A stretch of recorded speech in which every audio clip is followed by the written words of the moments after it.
Guys, we're gonna go ahead and get started. Settle in. At least you're awake, which is a good thing. Kay, do you? Yep, thank you. All right, so we have one last topic for this unit. Remember I told you this is a short little mini unit. And so we are getting right down to the end of it here. So we're gonna look at graphing. We really haven't talked about graphing yet this year because we haven't really needed it a whole lot. We looked at like the density half-life graphs, but those, are pretty basic. Here we're going to actually be looking at density. Well, what two variables are involved with density? What were those two variables? Emily? Think of the equation. Very good. Volume and mass. So if we're going to graph density, we better have volume and mass on our graph, right? And so that's what we're going to take a look at. So if you see over here, we have our mass in grams and we have our volume in centimeters cubed, right? So if this would have a heading, which all graphs should, this could be like the density of, whatever it is that this is showing. So maybe it's iodine, maybe it's water, maybe it's silver, right? It could be any substance that has a known density, right? But notice how it includes the grams. And notice how it uses the centimeters cubed. So you always want to have your axis label and you want to have your units. So remember, the axis label, that's basically just like the title describing what these numbers are at this axis. So I know that for the x-axis, that these numbers represent volume. I know that these numbers represent mass, right? And so without these labels, I wouldn't know what the 50, the 100, and the 150 mean. Right? I don't know what those numbers are. Unicorns, gumdrops, snowflakes, who knows, right? That's what the label is for, right? And the same thing down here. I wouldn't know what the 10, 20, and 30 are if I didn't have the label of volume. All right, so this is slide 28, all right? So if we needed to find the density of this item, we wouldn't necessarily have to use our equation. We wouldn't have to use mass divided by volume if we have the graph handy. Right? All we would have to do is find the slope. Think about what a slope is, right? Slope is showing like how steep or how not steep something is, right? So if you talk about how steep the slope was on the hill you were skiing on, or that you were sledding on, or how steep the slope of a roof is. So like the slope of our school roof is not very steep. But some houses can have a really, really steep slope, and we call that actually pitch when we're talking roof. But it's that same idea, like how slanted is it, or how, real slanted or not slanted. All right, so the more steep that something is, the higher the slope. The less steep it is, the lower the slope, all right? Hopefully that should sound familiar. Slope is not a new idea. When I asked earlier, everyone's like, yeah, I've heard of slope. Like it or not, you've heard of it. So we are going to use that idea actually in 2 or 3 different of our units this year. So slope does kind of become important. Who remembers that slope is your rise over your run? Raise your hand if that sounds familiar to you. There we go. Good. All right. So same idea. Slope is not going to be anything different than what you've heard of before. All right, so in this case it works because our rise is our mass and our run is our volume. And if you look about it, it matches our equation. Mass divided by volume, or mass, which matches our rise, and our run, which matches our volume. So you wouldn't have to actually plug in and do mass divided by volume. You could look at this graph using slope and figure out the density as well. So you can find it out 2 ways, either doing calculations with the equation or doing slope with this graph. All right, so, trying to put it all together there. So we're going to calculate the density from the graph to the right. So what I'm going to do, and this is how, let me see if I have another slide real quick. I changed this so I can't remember. Okay. I thought. All right, so this is going to kind of walk through the steps that the way that I do slope. If you already have a way, because there's a bunch of different ways. If you have a way that you're comfortable with, I don't need to change that. That's the beauty of me being your science teacher, not your math teacher. I don't really care how you get your slope as long as you're getting the right answer. All right, so if you have a set kind of process that works for you, go with it. I'm going to show you a couple different ways, and I'm going to show you the way that I think is easiest for me. But again, you're welcome to use your own way if you have a way that you're comfortable with. So we're going to pick 2 points on the line, and then we're going to find out where they cross the x and the y axis, and those are going to be our 2 masses and our 2 volumes that we can use in the density equation. Right, so I'm going to go to the next slide here, and let's show. So what you have to do is you have to pick, because remember, our slope is really like, is our rise, there we go, rise over run, which we know is really our mass over our volume, right? And so one way that I remember how to do the rise, it's, you have to rise before you can run, right? You have to rise up, like just naturally, like, okay, I can't run if I'm laying down, so I have to rise up first and then I would run. So I'm always gonna look at my up and down axis or my y axis first, all right? And so I'm gonna pick 2 points that cross my grid line nicely. So like they have points marked here. So I'm gonna use like that point because it crosses here and here, and then another point along this line, like this line, or that point crosses perfectly. So from here, I am going to look how much I went up, right? Actually, let me scooch over here. How much I went up, and then how much I went over, all right? So you can do this a couple different ways. Let me erase that one real quick.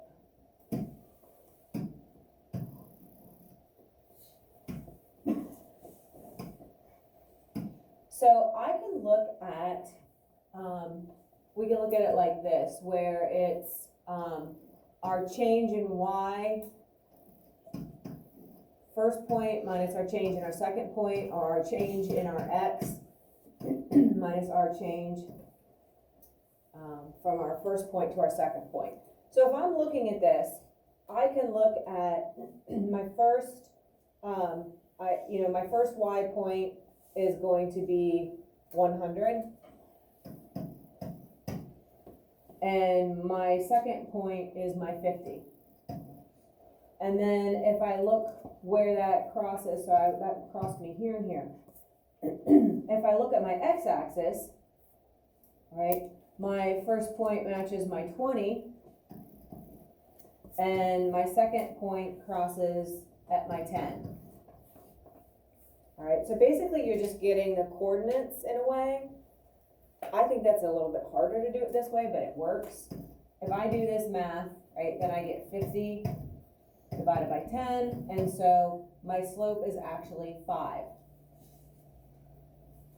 Here's another way, using these same numbers that I think that's easier. If you look at, you go from 50 to 100, right? If I see that each space is worth 25, right? I go up 25, I go up 1 and 2 spaces, but each space is not worth 1. If each space, I know the value is worth 25, then really I went up 50, right? If we look at it this way, right? You go up 50. If I look how much I went over, well, I went over 2 spaces, but each space isn't worth just 1. What's each space worth based on these numbers? 5. So really, you went over 5, 10. And so when you do that division, you still get 50. So either way, you get 5 as your slope. Now, slope is the only thing, thank you, we will ever do in here that doesn't need units. No units needed. All right? If I wanted to know what the density was, though, I would need to include units. And it's going to be whatever you did your numbers, you do to your units. So I have to take my gram and I have to divide it by my centimeter cubed. So if I was talking density, this would be 5 grams per centimeter cubed.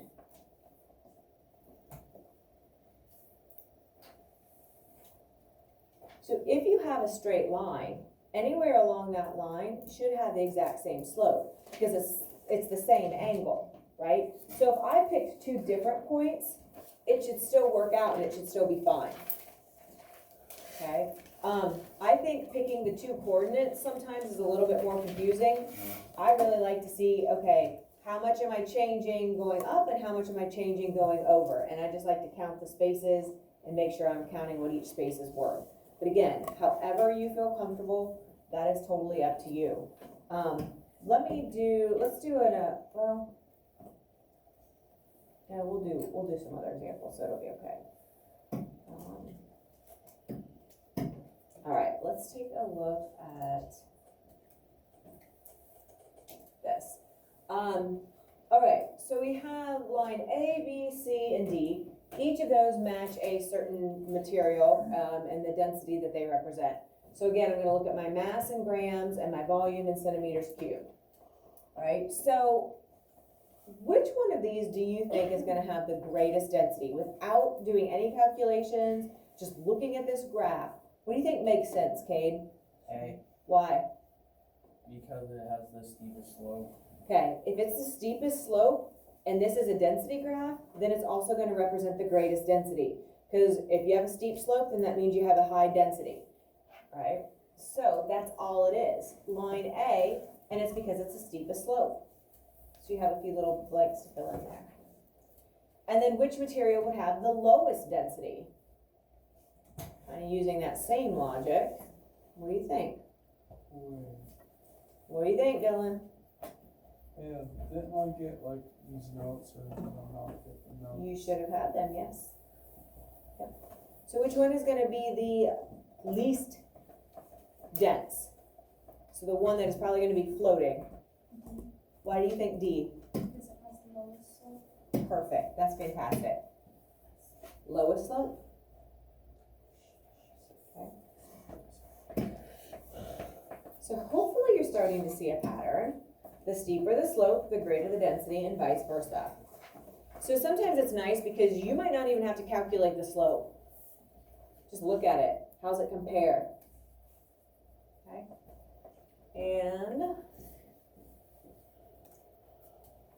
so here's some information we can get from this graph.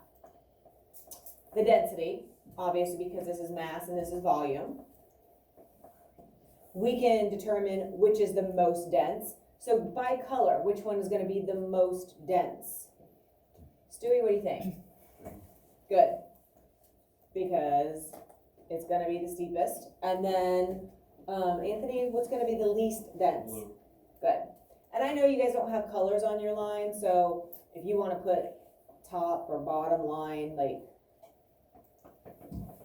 oh, so how do we know if this is going to represent something that's a solid or a liquid? Because we have densities for both.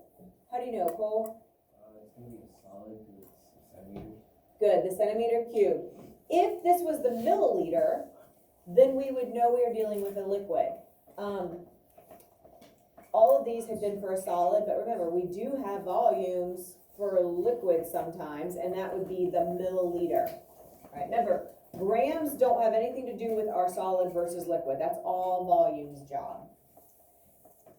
And then finally, we're looking at those units. Centimeter cube for solid. Some version of the liter would mean you're dealing with the liquids. So really, it's nothing too shocking. It's just applying our variables to a line graph. All right, so we'll do some practice.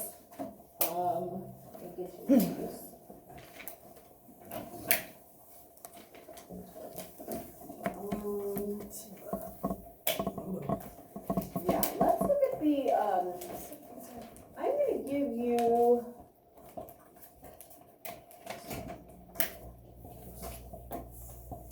cheat sheet. I need somebody to, actually, a couple people to help me. Emily, Caitlin, Lori, come on over. So everybody's going to need a cheat sheet, and you're going to give everybody a cheat sheet folder. We're going to get a couple other cheat sheets this week, too. No, let's just do it quick. All right, so you're going to be getting this cheat sheet, and we're going to go over it really quickly. Remember, the cheat sheets are something that you can keep all year. Anytime we're doing slope, huh? Yes, sorry, yeah. Anytime you're doing slope and you want to review it, you just go straight to this folder and you'll have the cheat sheet in there that you can use. I'm gonna get you some other ones like for triple beam balances and graduated cylinders. So anytime we're using materials and you're like, oh shoot, I can't remember like how to use good technique, you don't need to ask me or ask someone, you can just look in your cheat sheet folder and get that. So please put the cheat sheet or the paper after we're done with it today in that folder and keep it there. Notice that the cheat sheet folder has hole punches in it. You're just gonna clip that right into your binder, right? I would love to collect this folder from you at the end of the year. I will pay you in candy for it. Just like last year, you guys returned them to me. Because I buy these myself, and so I'd really like to not have to buy them every year. Okay, so I'm gonna go over the concept of slope, and again, you are allowed to figure slope however you like, whatever works for you, if you have a way you're comfortable with. I'm not gonna tell you how you have to do it, but if you're not sure or you want an easy way, I'm gonna show you again the way I like, and I'll show you kind of the more math complicated way. So again, whatever you're comfortable with. But slope is just rise over run. And so you can take two y points, y2, y1, and x2, x1, where your y is gonna be your vertical axis, and it's where it intercepts the y, and then your x stands for where that point intercepts on the x-axis. Right, and so the rise is our vertical and the run is our horizontal. And so, anybody know what these little triangles mean? It's actually like the Greek symbol for delta, which means change. So I use that little cheat a lot because it's a lot easier than writing out the word change. Even like when I'm making like little lists and things for myself, little reminders. If I put like need to change the light bulb, I'll put that little triangle light bulbs. Like, and that way I don't have to write out the whole word change. So it's just a little way to kind of cheat. And so in math and science, we have a lot of symbols that we use, and that's one of them to represent the change. So this is the Greek symbol, which means the difference or change between two values. So if we get the change in y divided by the change in x, and that's what represents the y2 minus y1 divided by x2 minus x1. I think that that's the more complicated way to do it. I like thinking of this. If you have 2 points, how much did you rise up and how much did you run over? And the only hard part about thinking of it like this is if each space is not worth 1, you just have to make sure you know what each space is worth. So if it's worth 2, you really change 2, 4, 6, 8. If these were worth 5 points each, or 5 units each space, it'd be 5, 10, 15, 20. So it changes your value if each space is not 1. So you just have to make sure you're counting up and counting over by what each space is worth. Okay. This is kind of showing the more complicated way. If here's a point and here's a point, you have your x2, y2, you have your x1, y1. So you're going to subtract, the y2 point from your y1, your x2 from your x1, just like it shows you there. Okay.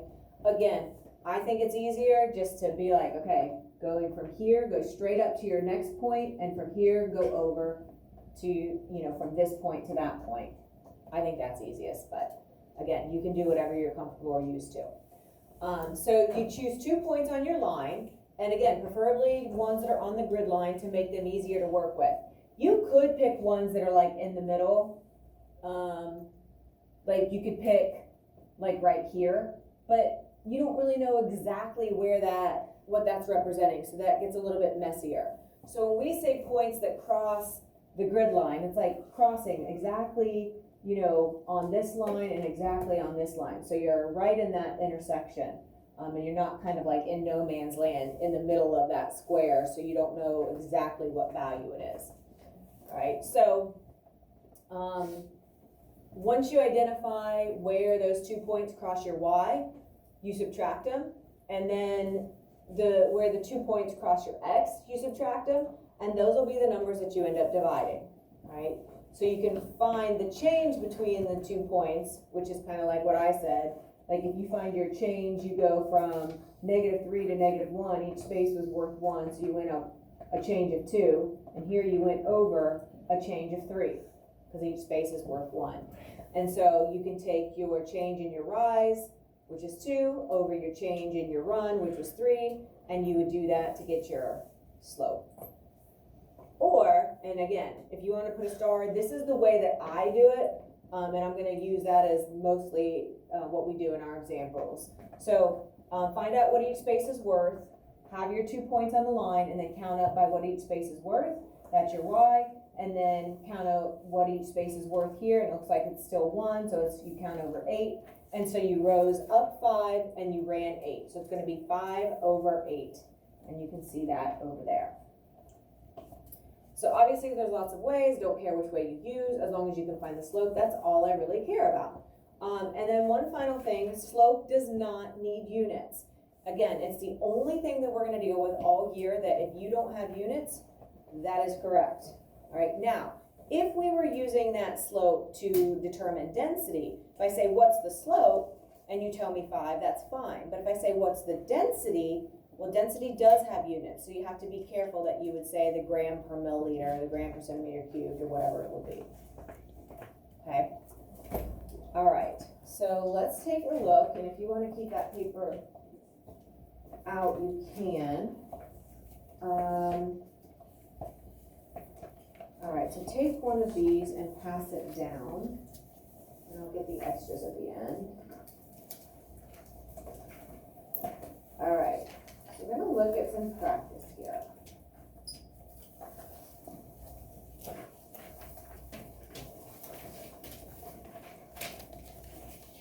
So again, the slope cheat sheet will get kept in that cheat sheet folder. You can always use it to help you. Does anybody need this in-class practice paper? All good? Perfect. All right, let me pull mine up here.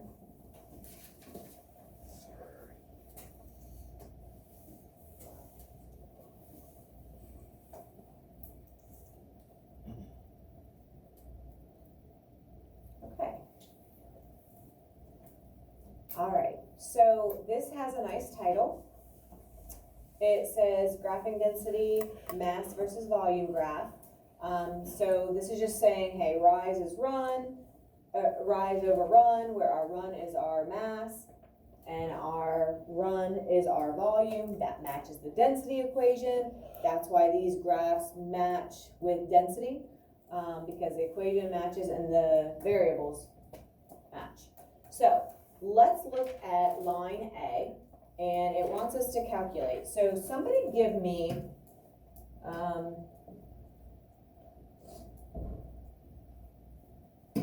somebody give me 2 points on this purple line A. Give me a point that crosses both our X and our Y in a nice spot. Dylan, what do you like? Both the X and the Y. Yeah, so like, yeah, give me the X value and the Y value that you like. I think the middle dot would be really good. You like that one? Yeah, because it. Okay, so the only thing that I don't like about this middle one, it looks great that it crosses right here at the 3 on the X, but right here on the Y, it's kind of in between. So that point makes it a little bit trickier because I would be kind of assuming it's like 90, but I don't know for sure. Can we pick another one where it crosses the X exactly and the Y exactly? The X and the Y. So along this line, is there anywhere where it's crossing like one of these lines and one of these lines? Does at the corner count? Like where it starts, because they start almost in the same spot. Like here? Yeah. Well, that's again, it's on the 1 for the X, but it's not on the line for the Y. Man. And this is the first part, right? You really want to make sure. So, What about the line at the end? same thing, it's crossing one of the X's, but it's not crossing one of the Y lines. So you picked a bunch of ones that we don't want to try, which is great, because we want to eliminate those. Emily, what do you see? You said 40, what was it? 4, 4 and 120. Okay, so if we're right here, it also crosses right here. So let's put a dot right there. We're gonna go with that red one. Somebody give me another point, Haven. 2 and 60. Yep, it crosses right there. So really, those are about the only 2 points, aren't they? Because all the other ones, it only crosses one line. There it's the y but not the x. There it's both. There it's the x but not the y. There it's the x but not the y. So yeah, those are going to be our 2 points that we should use. So from here, excuse me, I am going to, from this point, I'm going to rise straight up until I reach the height of my second point. And then from there, I'm going to do my run, because I'm going to run from this point over to that point. Okay, now, I think it's easier, I'll show you both ways, but here's the way I think sometimes, like if you want to take your 120, hold on.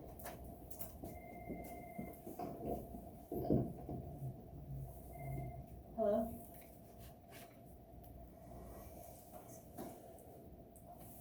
Okay. No, you can come. Yeah, that's fine. Yeah, thanks for checking. Thanks, bye. Okay, sorry about that. So these are really your 2 y points, right? We have 120 and we have 60. So you can take 120 minus 60. And then if we look at our x points, we really have our 4 goes with the 120, right? And our 2 was with the 60. So you just have to make sure like that you're putting them in the right order, I guess. So when I do this, I end up with 60 divided by 2. And so what is going to be the slope of my line A? Should be 30, right? Now, if it's sloped, do I need to include any units? Nope. Here's another way you can do it, right? I can look at this and I can say, all right, I know that I went up 1, 2, 3 spaces, right? But each space is not worth 1. What is each space worth here? What do you see each space worth there, Maddie? Going up. 20. So really, you went up 20, 40, 60. So you went up a change of 60. So really, if I was going to do this the other way, right, you had a change of 60. And then if I look over, I went 1, 2, 3, 4. But here, each space is worth, well, it's only worth half, right? Because you have half, 1, 1.5, 2. So really, this had a change of 2. So when I do that division, I still end up with 30, which is great. So you can do it either way. I think this is easier because I think this way, sometimes it's like, okay, what goes with what? Do I do 60 minus 120? Do I do 2 minus 4? 4 minus 2? Which order do I put things? All right. So I think it's easier just to do this. But you just have to make sure that you don't forget to include what each space is worth, not just a change of 3 over a change of 4. It's actually a change of 60 over a change of 2. Okay, so from here on, I'm mostly gonna, I'll keep showing you both ways, but again, I think this is definitely easier. Okay, so now, what's the density of line A then? Do I have to redo all this slope? No, it's gonna also be 30, but what do I have to include? Slope didn't need units. What do I need to include for density, Dylan? Grams, milliliters, and stuff like that. Perfect. So I look to see what the units are. I see a gram and I see a milliliter. So this is going to be a gram over a milliliter. So that's my answer for density, and that's my answer for slope. Okay? All right, let's look at number 3. It says, what is the slope of line B? So again, I'm gonna pick 2 points. Let's pick 2 that cross, I really only see 2, I think, that cross both my X and my Y, very well. So what do you wanna use? Which 2 points look good to you? Breeze, what do you think? Give me one that, where it crosses the X and a Y on our line B. 22. Yeah, so I've got 20 and I've got 2. Okay, so I'm gonna put a point right here. What else? What do you see, Caitlin? 40. Yep, I see 4 and 40 also, so I like that. And it crosses right here. So really, I'm going from 40 to 20, right? And I'm going from 4 to 2. So I get 20 divided by 2, and I should get 10. The other way to look at this is I am going to go from here, from this point, and I'm going to rise up until I reach that point. And then from there, I'm going to run from this point to that point. Okay? So when I look at this, I went up 1 space. But what is each space worth?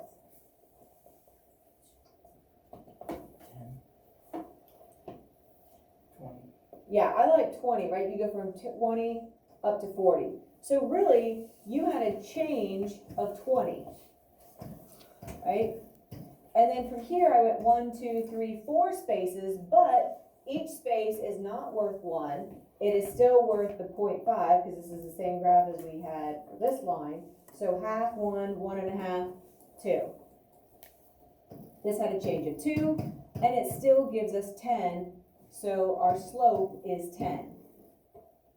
And again, I don't need units, but if I want density, it's gonna be 10, and then of course we have to include our units, so the gram divided by or over that milliliter.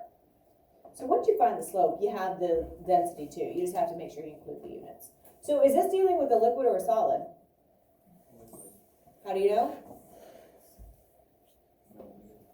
The milliliter, right? Good.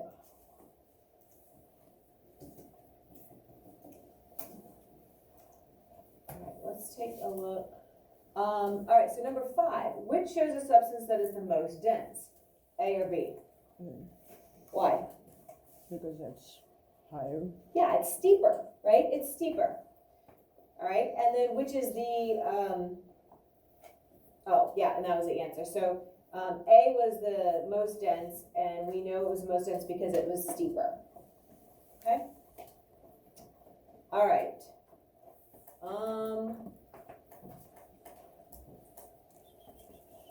Looking at these, which one is going to be the most dense?